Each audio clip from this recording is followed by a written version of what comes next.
did you read about it? That might be helpful, just as you said you did some reading. Well, there's certainly evidence historically that the church has been doing this. The fathers, and when I say fathers, I don't mean the Reformed guys, I mean the ancient church fathers, the patristics. They certainly promoted it and defended it. I think Luther even, if I remember correctly, said, yeah, when you do your morning prayers, be sure to do the sign of the cross. And I think the Lutherans have retained it at least in the LCMS church. And it was reading Gillespie, if I remember correctly, that I finally put it in that Popish ceremony category, because it was being, as Gillespie said, obtruded on the Church of Scotland. This is something that you must do. Yeah. And then the question comes, okay, why? So if I remember correctly, it was mentioned in that book as something that the Church of England was saying, this is something you must do. And therefore the Scots, the Puritans, the Presbyterians, the Reformed said, why? Yeah. It was a big point of controversy. Yeah, the 1604 canons in England made at least a defense, if not an imposition, of the sign of the cross at baptism in particular.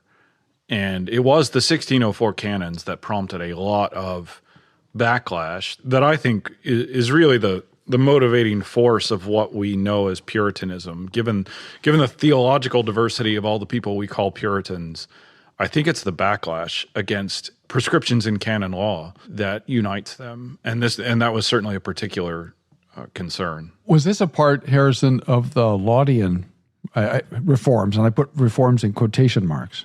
Well, I think the doubling down on it. So the 1604 canons, which was before Laud and even before Charles I was king. Yeah, that's why I ask. Yeah, the 1604 canons defend the sign of the cross at baptism and implement some things that were controversial. I think the Laudian reforms exacerbated those tensions by not just by sort of letting those things be there, because I think that was part of the picture is even these things that were objectionable were not as heavily imposed and demanded before Charles and Laud wanted rigorous conformity and uniformity among the churches in worship. But even then, when Laud stepped in, the sign of the cross was sort of point one, and they kept going.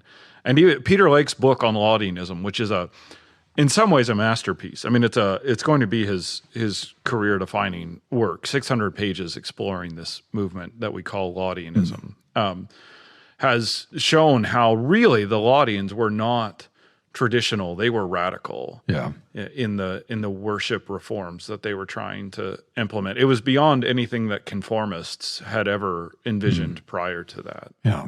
What year was that published? Do you know? Last year, 2023 or 2024. Okay, so relatively recently. Huge second commandment violation on the cover, but just get rid of the dust jacket. Yeah. Okay, that's great. I appreciate that. I will get a hold of that because that's not an area that I teach, and it's not an area in which I've done a whole lot of reading. And I've sometimes wondered what the definitive thing is. So that's good to know. Peter Lake. Do you remember the title? On Laudianism. On Laudianism. All right. Very creative. Well, it's clear. So it tells you what it's about. Exactly. I have wondered when I was reading it, because it sounds kind of odd. I thought, why didn't you just call it Laudianism? Honestly, that would have been more normal than On Laudianism. But here we are, and it's a very definitive work. I'm writing it down now so I don't forget. Putting it on paper. I don't know if I'll be able to read what I just scrawled, but